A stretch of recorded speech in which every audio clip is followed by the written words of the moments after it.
नमस्कार दोस्तों। प्रधानमंत्री नरेंद्र मोदी लक्षद्वीप घूमने के बाद मालदीव सरकार के 3 मंत्रियों ने भारत और पीएम मोदी को लेकर अभद्र बयान दिए हैं, जिससे विवाद खड़ा हो गया है। विवाद से यहां की पर्यटन आधिकारिक अर्थव्यवस्था को खतरा उत्पन्न हो रहा है। मालदीव के साथ सोशल मीडिया पोस्टों में शुरू हुआ यह विवाद अब राजनीतिक रूप ले चुका है। दरअसल पिछले दिनों प्रधानमंत्री नरेंद्र मोदी लक्षद्वीप घूमने गए हुए थे और यहाँ की कुछ आकर्षक तस्वीर उन्होंने सोशल मीडिया पर पोस्ट की। इसके बाद सोशल मीडिया पर मालदीव और लक्षद्वीप की तुलना शुरू हो गई। इस बीच मालदीव के कुछ नेताओं ने भारत और पीएम मोदी को लेकर अभद्र पोस्ट कर दी, जैसे कि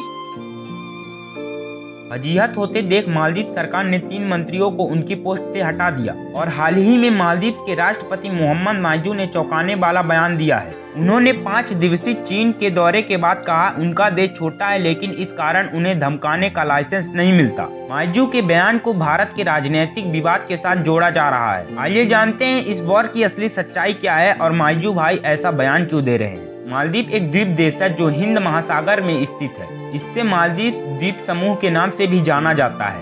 इसकी आबादी महज 5 लाख के करीबन है। दोनों देशों के बीच दशकों से चले आ रहे मधुर रिश्तों में कड़वाहट 2023 में मालदीव आम चुनाव के बाद आई। दरअसल मालदीव में 9 और 30 सितंबर 2023 को राष्ट्रपति पद के लिए चुनाव हुए थे। इस चुनाव में पीपल नेशनल कांग्रेस के उम्मीदवार और माले के मेयर मोहम्मद माइजू ने भारत समर्थक और निवर्तमान राष्ट्रपति इब्राहिम मोहम्मद साहिल को हराया और मालदीव के निर्वाचित राष्ट्रपति बने। इससे पहले चुनाव प्रचार के दौरान माइजू की पार्टी ने इंडिया आउट नाम से अभियान चलाया था, जिससे वहां मौजूद करीब 70 भारतीय सैनिक को वापस भेजने का चुनाव वादा शामिल था। सोहिल के हार के साथ ही यह आकांक्षा जताई गई थी कि भारत और मालदीव के रिश्ते खराब हो सकते हैं, क्योंकि मोहम्मद माइजू चीन समर्थक माने जाते हैं। अगर वह राष्ट्रपति बनते हैं तो चीन और मालदीव के रिश्तों का एक नया अध्ययन शुरू होगा। माइजू के राष्ट्रपति बनने के बाद इसकी आकांक्षाएं हकीकत होने लगी। इसका पहला उदाहरण तब देखने को मिला जब नवंबर 2023 में मालदीव के राष्ट्रपति शपथ लेने के बाद माइजू ने कार्यालय में आधिकारिक तौर पर घोषणा की कि सरकार ने भारत देश से अपनी सैन्य मौजूदगी वापस लेने के लिए कहा। यहीं से दोनों देश में मधुर रिश्ते में कड़वाहट घुल गई। 2 और 3 जनवरी को प्रधानमंत्री नरेंद्र मोदी केंद्र शासित प्रदेश लक्षद्वीप के दौरे पर गए हुए थे। इस दौरे के कुछ तस्वीर उन्होंने सोशल मीडिया पर भी साझा की, जिससे समुद्री बीचों के आकर्षक नज़ारों को भी देखने को मिला। इस बीच मालदीव सरकार ने 3 मंत्रियों ने भारत और पीएम मोदी को लेकर अपमानजनक बयान दिया।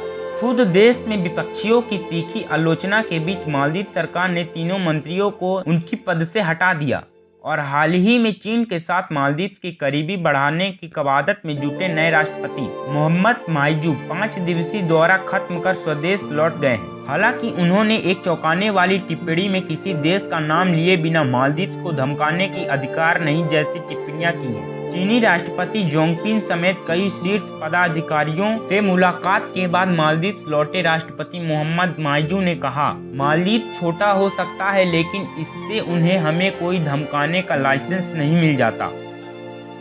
We may be small, but that doesn't give you the license to bully us.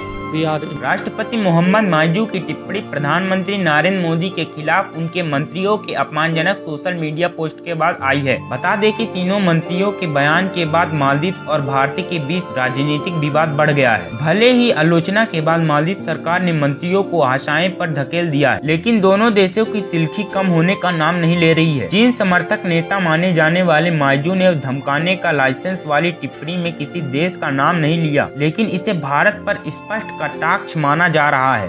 उन्होंने कहा, यह महासागर किसी विशिष्ट देश का नहीं है। हिंद महासागर इस क्षेत्र में स्थित सभी देशों का भी है। माइजू ने कहा, हम किसी के बैकयार्ड में नहीं हैं, हम एक स्वतंत्र राज्य हैं। माइजू ने कहा, चीन ने उनके देश के लिए 30 मिलियन अमेरिकन डॉलर की सहायता दी है। सहायता का एक बड़ा हिस्सा माले के सड़कों के पूर्व विकास पर खर्चा किया जाएगा। यहाँ शनिवार को मेयर का चुनाव कराए गए। बता दें कि मालदीव के राष्ट्रपति बनने से पहले माइजू माले के पूर्व मेयर रह चुके हैं। दोनों देशों के रिश्ते पर मालदीव ने चीन के राजदूत वांग विसिस ने कहा, अगर मालदीव राष्ट्रपति जोंगपिंग की पहल के साथ जुटेगा तो उसे और अधिक विकास परियोजनाओं की सौगात मिलेगी। अगर आपको इस वीडियो से थोड़ी सी भी नॉलेज मिली हो तो वीडियो को लाइक शेयर और सब्सक्राइब जरूर कर लीजिएगा।